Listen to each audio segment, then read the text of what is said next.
Miren, estamos terminando esta serie de estudios muy larga sobre la ley de Cristo.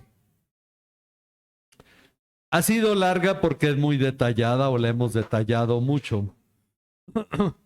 Pero mi intención es que esto vaya quedando claro para ustedes como algo que les soy sincero. Yo a veces les he dicho que he estado en muchas iglesias a lo largo de mi vida, fui miembro de varias iglesias por estar en diferentes ciudades y la verdad es que he escuchado a muchos pastores, muchos hermanos predicando, pero nunca oí sobre la ley de Cristo como un mensaje que dar respecto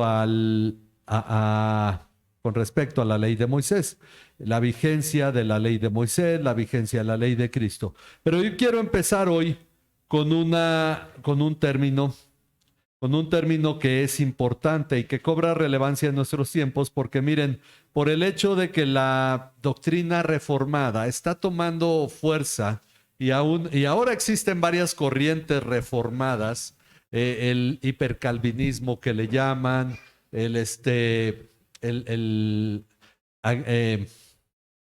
evangelicalismo, todos estos términos que surgen y que empieza a tomar fuerza.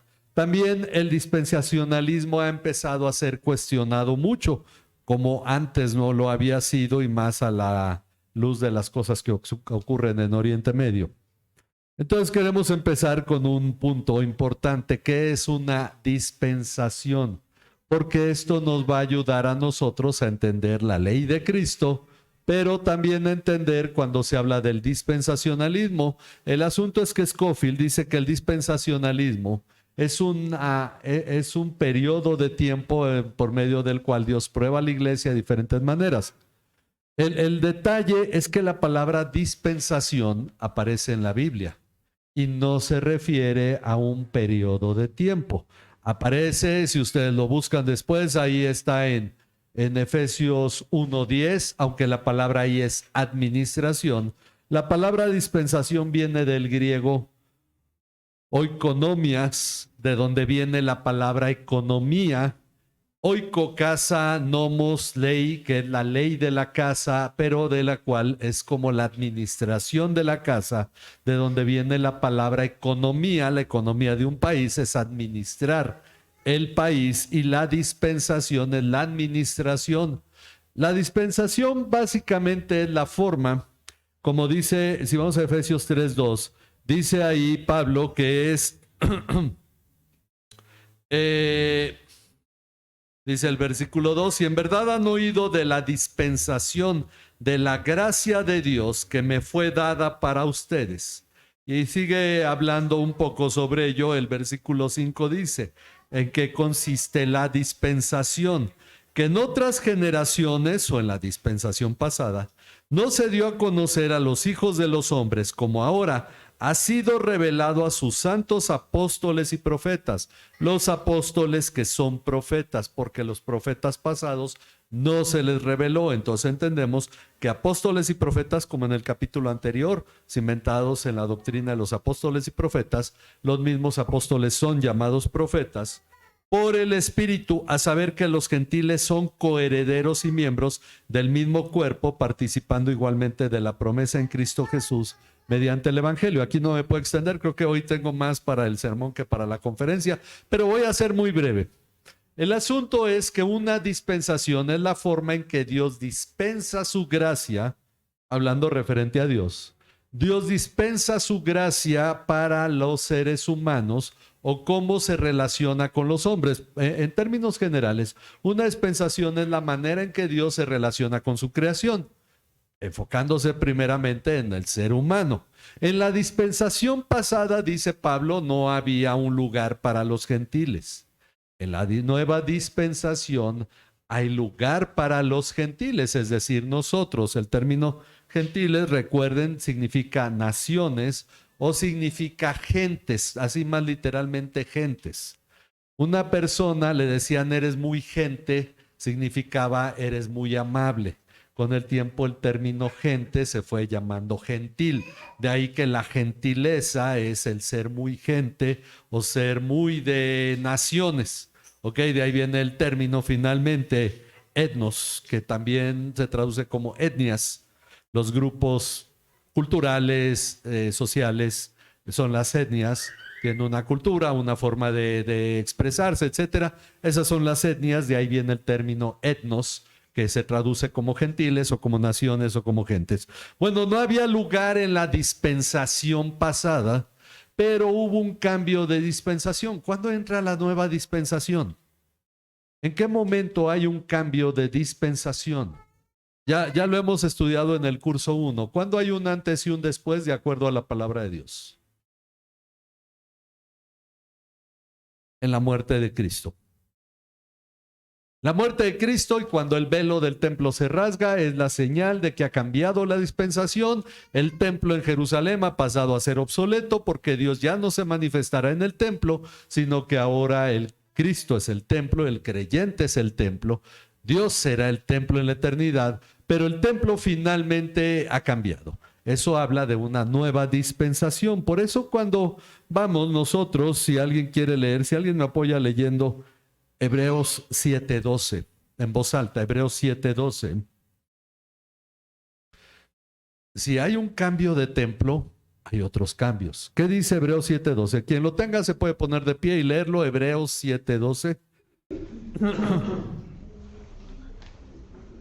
Porque cuando se cambia el sacerdocio, necesariamente ocurre también un cambio de la ley.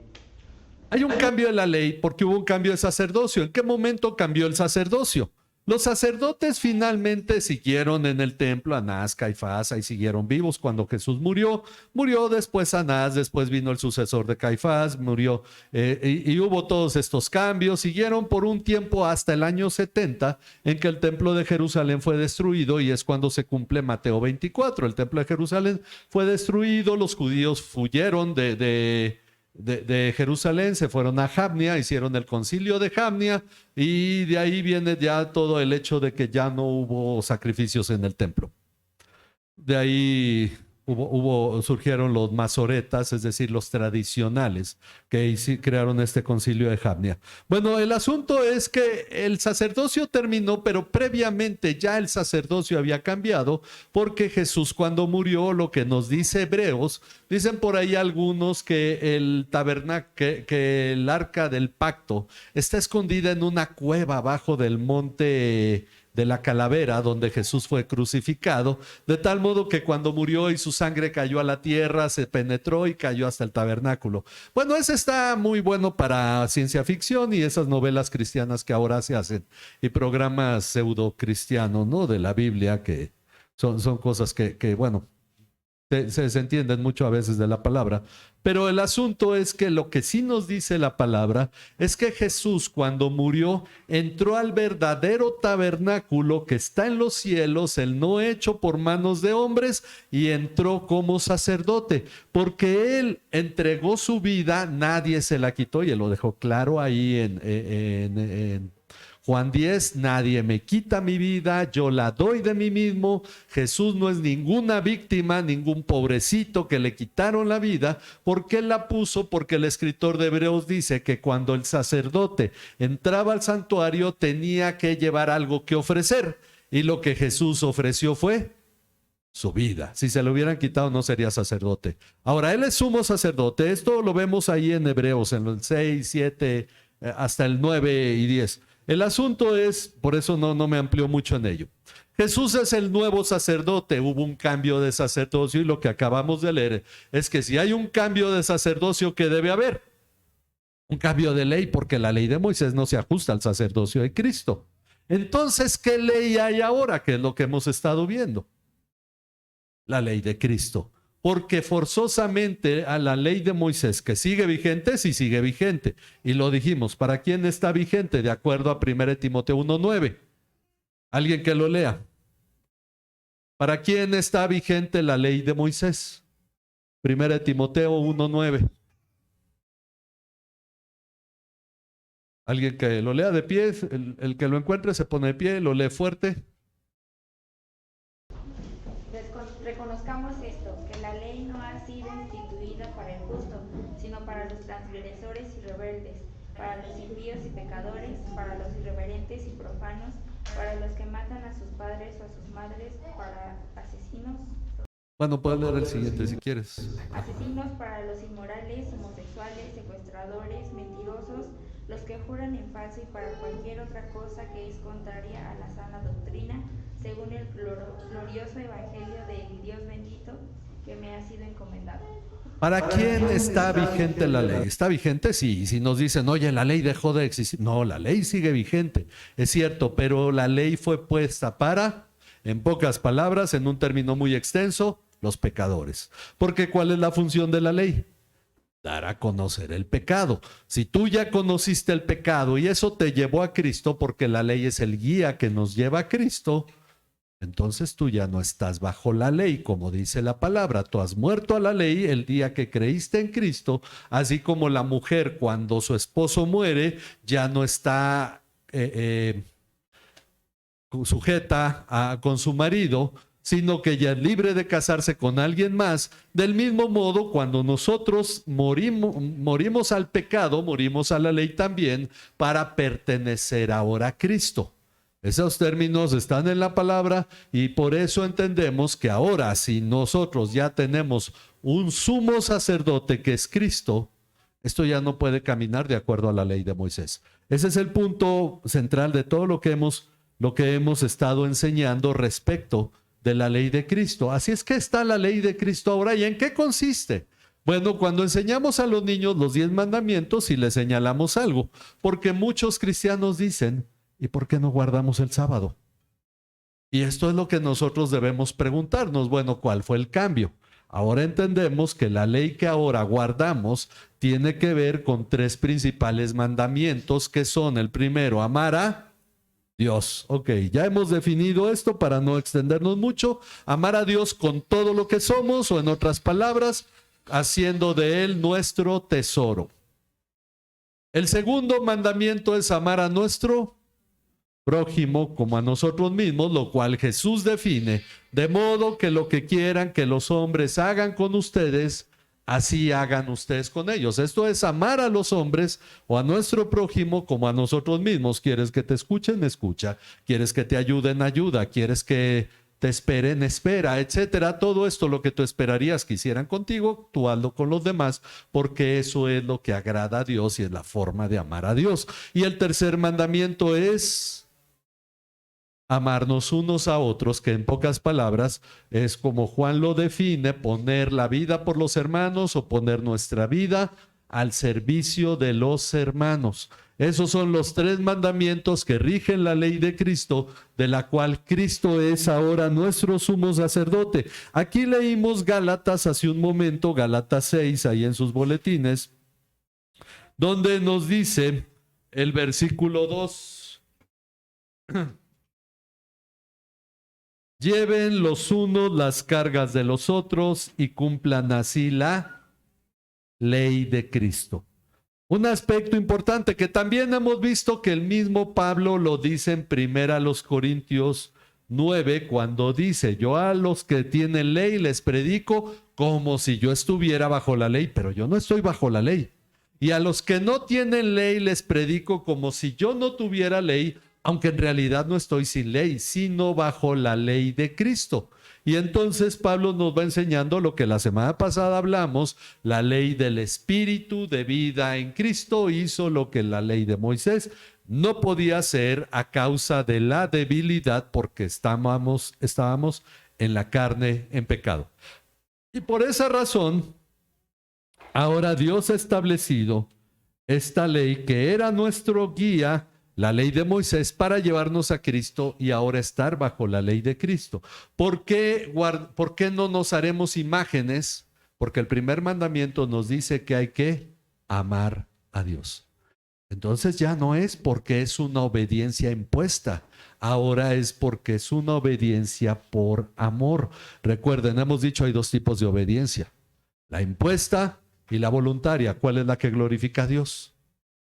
La voluntaria. Y entonces ahora en el nuevo pacto, porque anteriormente se podía hacer eso sin amar a Dios, ahora no hacemos imágenes, no adoramos nada terrenal, porque amamos a Dios. Ahora entramos al reposo de Dios, que no es un día en particular, sino es una vida bajo el reposo de Dios, como le escribió el autor de la carta a los Hebreos para decirles que en realidad se trata de entrar en el reposo de Dios, de lo cual el día de reposo era un símbolo o una sombra de cómo debíamos nosotros reposar en Dios. Por eso Pablo en Romanos, y ya lo hemos mencionado, dice: el reino de los cielos ya no consiste en comida, bebida, no consiste en eso, en comida o bebida. Ya los días de fiesta, los días de luna nueva, los días de reposo son sombra de lo que habría de venir. Pero el cuerpo pertenece a Cristo, es decir, ahora ya hay un cambio en este sentido. Ahora lo que hacemos, lo hacemos porque amamos a Dios. Y por esa razón nosotros debemos tener claro esto. Yo quiero concluir dejando esto bien claro. Miren, vamos a verlo, se los voy a leer en Romanos 10:4. Romanos 10:4 para lo que acabamos de señalar. Porque Cristo es el fin de la ley para justicia a todo aquel que cree. ¿Qué dice? La ley tenía como propósito llevarnos a Cristo. Su finalidad es que los hombres conozcan a Cristo. Por eso hace manifiesto el pecado. Gálatas 3, versículos 23 al 26 dice: antes de venir la fe, estábamos cerrados bajo la ley, confinados para la fe que había de ser revelada. ¿Cuándo vino la fe? Hasta Jesucristo. De manera que la ley ha venido a ser nuestro guía, nuestro tutor o nuestro ayo, es lo como viene originalmente. Un ayo era el encargado de edificar a los hijos del dueño, del señor, y los enseñaba, los instruía hasta que ellos aprendían. Dice, llegó a ser nuestro guía para conducirnos a Cristo, a fin de que seamos justificados por la fe. No por la ley, sino por la fe. Pero ahora que ha venido la fe, ya no estamos bajo el guía otra vez. ¿Y quién es el guía? La ley de Moisés. Ya no estamos bajo el guía, pues todos ustedes son hijos de Dios mediante la fe en Cristo Jesús. Porque todos los que fueron bautizados en Cristo Jesús, de Cristo se han revestido. Ya somos de Cristo, la ley tenía que llevarnos. El fin de la ley de Moisés es Cristo. Y por esa razón nosotros ahora tenemos esta certeza, que habiendo un cambio de sacerdote, ya no es un descendiente de Aarón el que se presenta delante de Dios por nosotros, sino el que se presenta delante de Dios por nosotros es Cristo. Por eso termino con Hebreos 2. Hebreos capítulo 2. Hablando precisamente del sacerdocio de Cristo,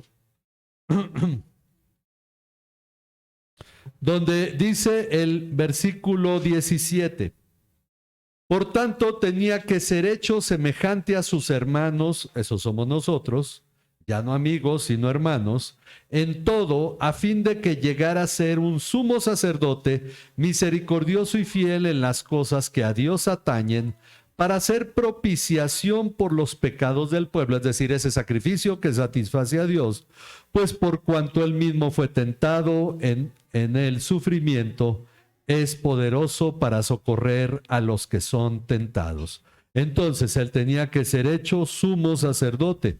En el capítulo 4 de Hebreos, en el versículo 14 dice: teniendo pues un gran sumo sacerdote que trascendió los cielos, Jesús, el Hijo de Dios, retengamos nuestra fe, porque no tenemos un sumo sacerdote que no pueda compadecerse de nuestras flaquezas, sino uno que ha sido tentado en todo como nosotros, pero sin pecado. Y luego resume que por eso podemos entrar confiadamente al trono de la gracia. Luego, hablando precisamente de esa confianza, yendo al capítulo 10, versículo 19 de Hebreos 10, 19 dice: entonces, hermanos, puesto que tenemos confianza para entrar al lugar santísimo por la sangre de Jesús, por un camino nuevo y vivo que él inauguró para nosotros por medio del velo, es decir, su carne, Y puesto que tenemos un gran sumo sacerdote sobre la casa de Dios, acerquémonos con corazón sincero, en plena certidumbre de fe, teniendo nuestro corazón purificado de mala conciencia y nuestro cuerpo lavado con agua pura. Ese es el nuevo nacimiento.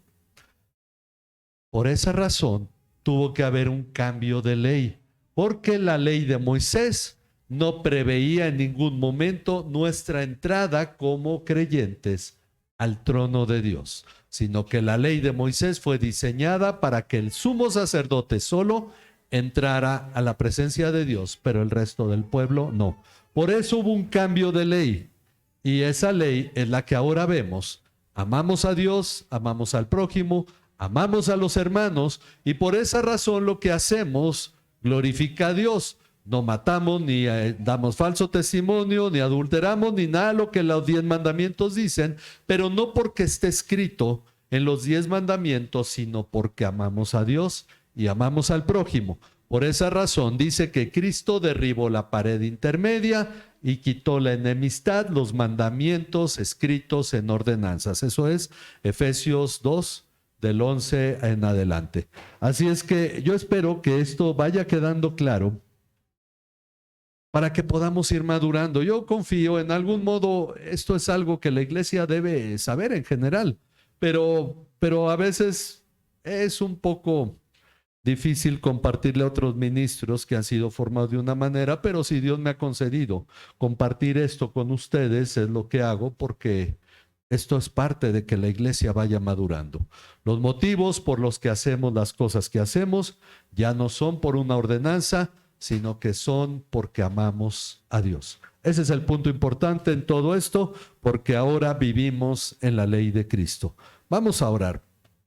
Padre, bendecimos tu nombre y te damos gracias por esta ley que está bajo este nuevo sacerdocio de tu Hijo Jesucristo, que se ofreció a sí mismo para que Él fuera hecho sumo sacerdote, que se presentara delante de ti por nosotros.